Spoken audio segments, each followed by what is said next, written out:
Alright, तो आज हम लोग स्टार्ट करेंगे chapter quadratic equation in one variable.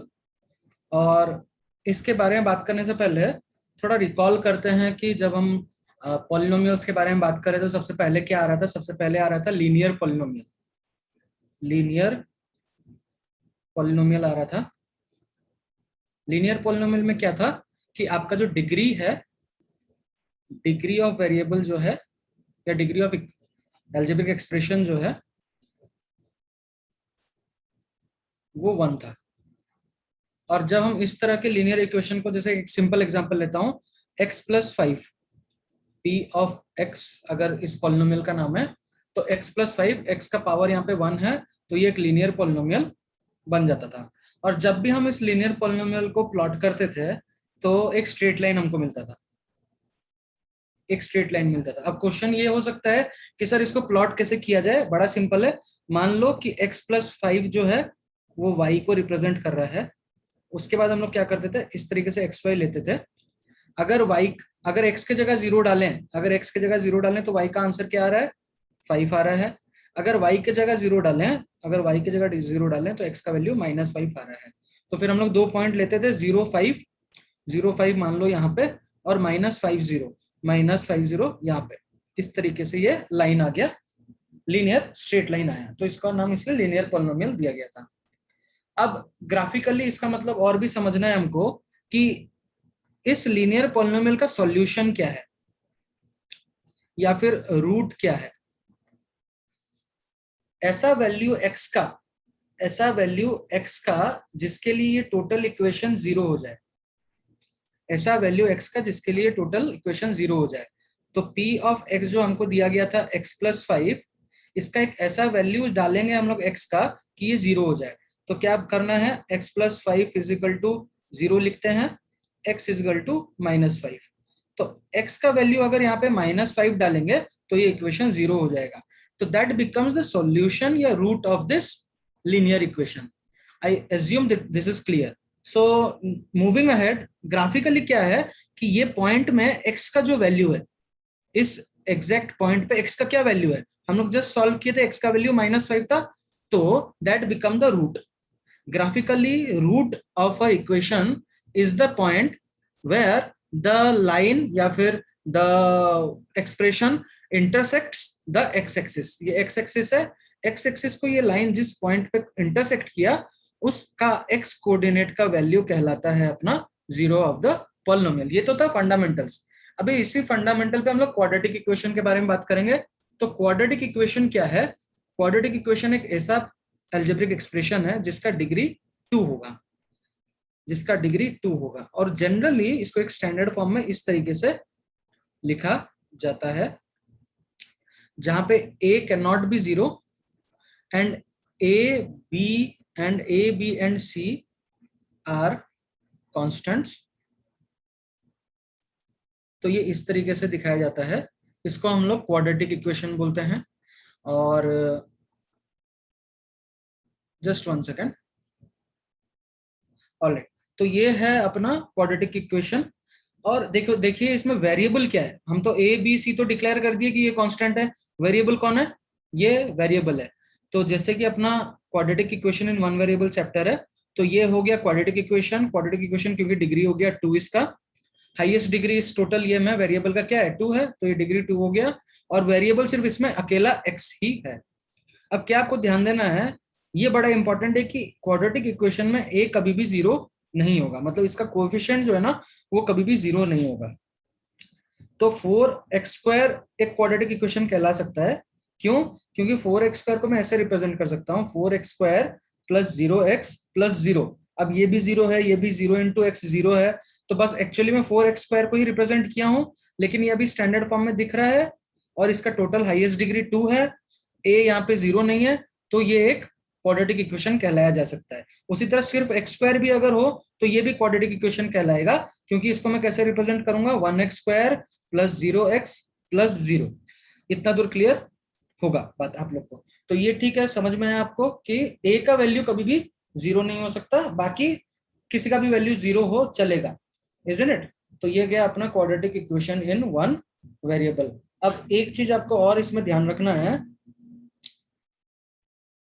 कि कभी आपको क्वेश्चन दे दिया है, मान लीजिए p ऑफ x दे दिया है कि 4x² minus 2x² plus x minus 2x², इस तरीके से दे दिया है। अब आपको देख के तो लग रहा है कि यहाँ पे देखिए हाईएस्ट डिग्री 2 है और टोटल एक ही वेरिएबल है x। क्या ये polynomial quadratic equation in one variable है? तो इसको क्या करना है, आपको पहले सॉल्व करना है, उसके बाद लास्ट में आंसर पे पहुंचना है। जैसे कि मैं इसको अभी सॉल्व करने की कोशिश करता हूँ। 4x² minus 2x² minus 2x², तो 4x² माइनस 4x² हो गया प्लस x। अब x² 4x² रिमूव हो गया, आंसर सिर्फ बचा x।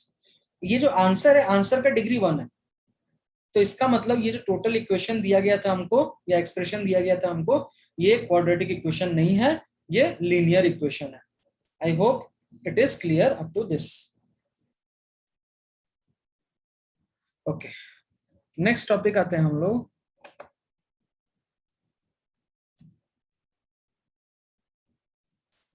जिसका नाम है रूट्स। अब रूट्स, सॉल्यूशन या जीरोस, ये सारे एक ही बात है। रूट, सॉल्यूशन या जीरो, ये सारे एक ही बात है। अब root of a quadratic equation in one variable क्या है? जिस तरीके से मैं वापस एक स्टैंडर्ड फॉर्म लेता हूं, ax² plus bx plus c। बात यह है कि रूट क्या होगा, रूट कोई एक कांस्टेंट होगा, अल्फा या बीटा।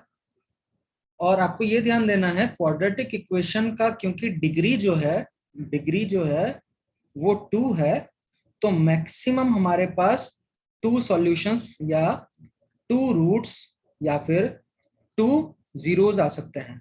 क्या कह रहा हूं मैं? मैक्सिमम 2 सॉल्यूशंस, 2 रूट्स या फिर 2 जीरोस आ सकते हैं। तो मैं वो 2 जीरोस को अल्फा और बीटा से रिप्रेजेंट कर रहा हूं। मतलब ऐसे 2 वैल्यूज आ सकते हैं जिसको मैं x के जगह पे अगर डालूं, मतलब a into alpha square plus b into alpha plus c। अगर मैं बोल रहा हूं alpha is a zero of this expression या फिर alpha is the solution of this expression, तो उसका मतलब यह है कि a into alpha square plus b into alpha plus c का आंसर 0 आएगा। सिमिलरली अगर मैं बोलूं कि बीटा इज अ सॉल्यूशन, तो a into beta square plus b into beta plus c, ये आंसर 0 आएगा। तो रूट या सॉल्यूशन का मतलब ये हुआ कि ऐसा वैल्यू x का जिसके लिए इस टोटल का सॉल्यूशन 0 है।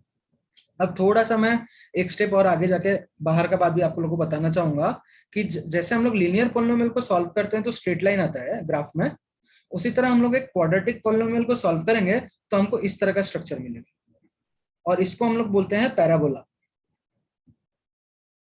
ये इस तरह भी ओपन हो सकता है, इस तरह भी ओपन हो सकता है ना। तो अब इसमें देखिए लिंक क्या है कि मैक्सिमम क्या हो सकता है, ये आइदर इस तरीके से हो, एक्स एक्सिस को टच करे नहीं, आइदर ये 2 बार एक्स एक्सिस को टच करे, या फिर आइदर ये जस्ट एक बार टच करे। और मैं जब पहले स्लाइड में बात कर रहा था सॉल्यूशंस के बारे में, हम लोग एक्स कोऑर्डिनेट के बारे में बात कर रहे थे कि एक्स कोऑर्डिनेट का value is the given zero of the polynomial या सॉल्यूशन ऑफ द पॉलिनोमियल या रूट ऑफ द पॉलिनोमियल। तो अभी इस केस में क्योंकि एक्सिस को टच ही नहीं कर रहा है, तो इस यहाँ पे कोई सॉल्यूशन है नहीं, नो सॉल्यूशन। अगर हम लोग कोई भी क्वाड्रेटिक इक्वेशन को सॉल्व किए और फिर ग्राफ बनाए, अभी तो कोर्स में नहीं है, मान लीजिए ग्राफ बनाए तो इस तरह का ग्राफ बना, तो नो सॉल्यूशन। अगर वो इस तरीके से टच करके गया तो 2 तो एक्स कोऑर्डिनेट हमको मिलने वाला है, इसका मतलब इस तरह का इक्वेशन का 2 सॉल्यूशन निकल के आएगा। और इस तरह अगर टच करके जा रहा है तो इसका एक ही सॉल्यूशन है। मैं बस यही बताने का ट्राई कर रहा हूं कि मैक्सिमम 2 सॉल्यूशंस आ सकता है। तो ऐसा भी हो सकता है सॉल्यूशन ना आए, ऐसा हो सकता है एक सॉल्यूशन आए, ऐसा हो सकता है दोनों का दोनों सॉल्यूशन आ जाए। ठीक है, ऑलराइट। सो एक एग्जांपल क्या समझते हैं इसको। मान लीजिए हमको क्वेश्चन दिया है x² minus 7x plus 12, x² minus 7x plus 12। अब आप क्वेश्चन बोल रहा है x के जगह पे 3 डाल के देखिए क्या ये इसका एक सॉल्यूशन है, क्या x का वैल्यू 3 इसका एक सॉल्यूशन है। तो डाल के देखेंगे किस तरह लिखेंगे, p ऑफ 3, p ऑफ x इस तरीके से, p ऑफ 3 इस तरीके से, 3 का स्क्वायर माइनस 7 इंटू 3 प्लस 12, 3 का स्क्वायर है 9 माइनस 7 3 21 प्लस 12, आंसर आ गया 0। So we can conclude that 3 is a zero of the polynomial. क्या कंक्लूड कर रहे हैं, 3 is the solution of the quadratic polynomial, the quadratic equation. Is it clear? So few more questions we will be doing. Example है, show that √2 and -2 √2 and -2 are both solutions of x square plus √2x -4. तो आप क्या करेंगे, इस ये both इसके solution से आपको दिखाना है, तो क्या करेंगे, गिवन एक नाम दे दीजिए, p ऑफ x is equal to X square plus √2x -4. अब सब्स्टिट्यूट करें, putting x is equal to √2 in p of x. So p of √2 answer आया √2 स्क्वायर प्लस √2 इंटू √2 -4. हमको पता है रूट का स्क्वायर आंसर आएगा 2, √2 इंटू √2 वापस आएगा आंसर 2 और -4 +4 -4 आंसर आया 0. तो ये तो कंक्लूड हो गया कि √2 is a zero of the given equation. Just give me a moment.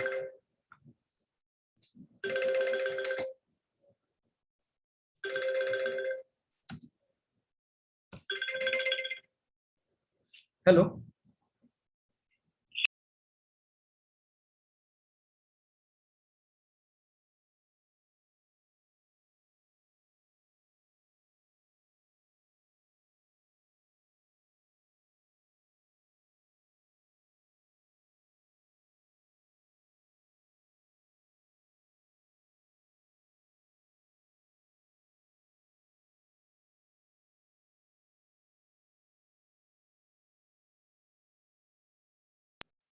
Next हम लोग को चेक करना है कि सेम p ऑफ x जो है question x square plus √2x -4, check if -2 is a solution. ठीक है, so will put -2 in place of x.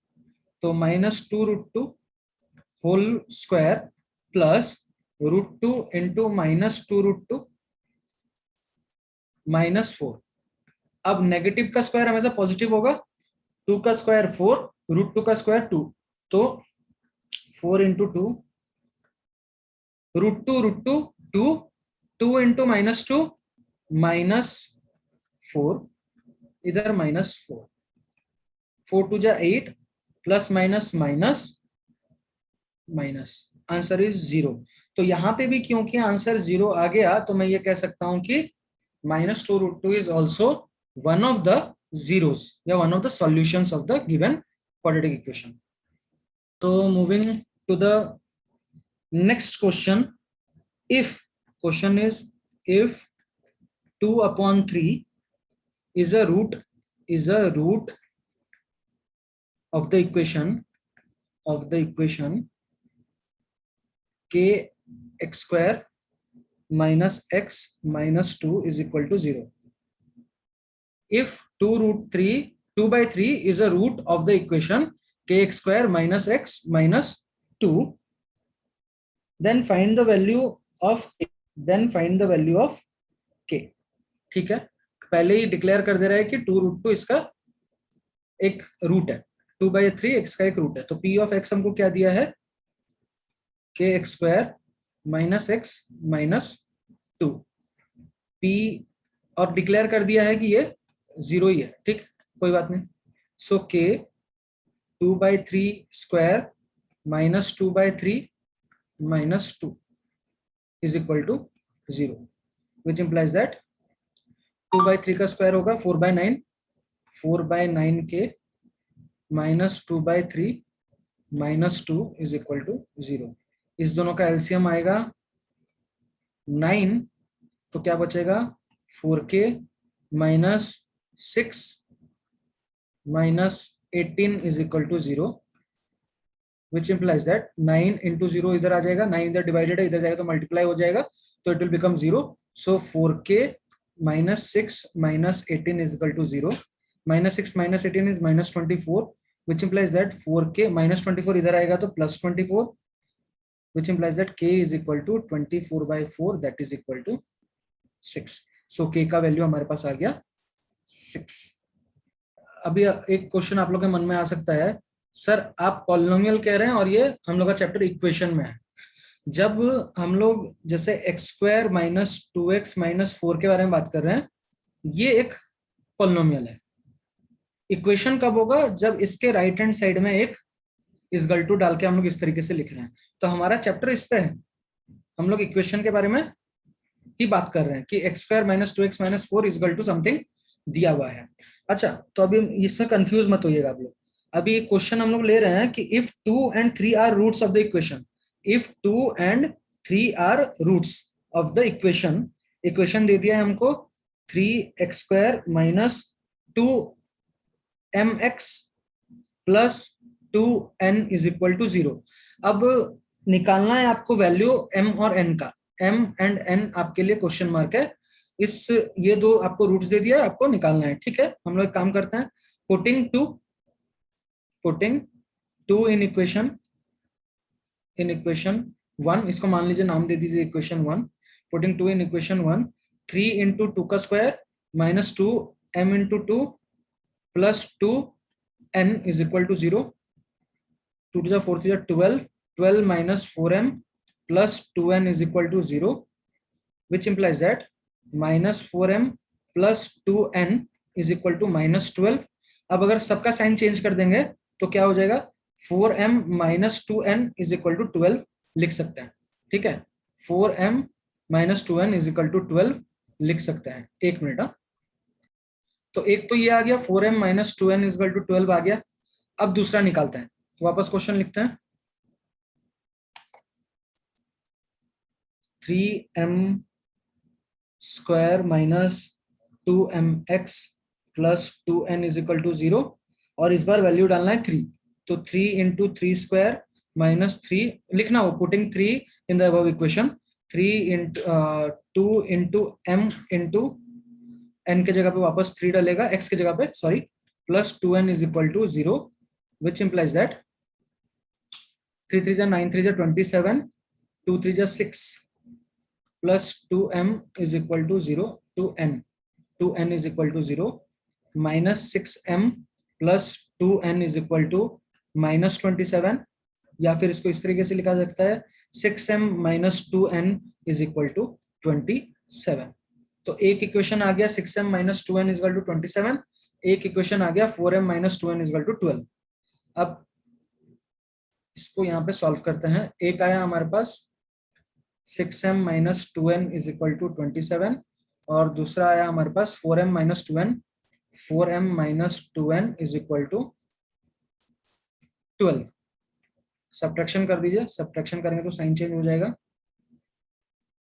6m minus 4m is 2m, minus 2m plus 2m cut गया और इधर बचा हमारे पास 12, ये 15. ठीक है, which implies that m is equal to 15/2.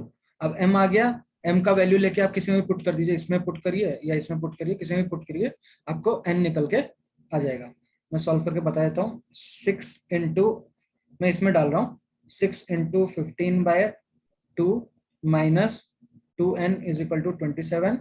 सो ये रिमूव हो गया, 3 5 जा 15 जा 45 minus 2n is equal to 27 minus 45. 27 minus 45 is how much? 10, 18, which implies that n is equal to 9. तो n का वैल्यू आपका 9 निकल के आया और ये m का वैल्यू 15/2 निकल के आ गया. तो यहाँ एक छोटा सा मिस्टेक हुआ है, यहाँ m लिख दिया हूं मैं गलती से. ये एक्चुअली क्वेश्चन में 3x स्क्वायर है और ये x का वैल्यू इसलिए यहाँ पे डाला गया है. तो 3 into 3x square minus 2 into m into 3 plus 2n, और इसको सॉल्व करते हैं तो 6m minus 2n is equal to 27 आता है और बाकी उसके बाद ये सॉल्यूशन पे हम लोग पहुंचते हैं.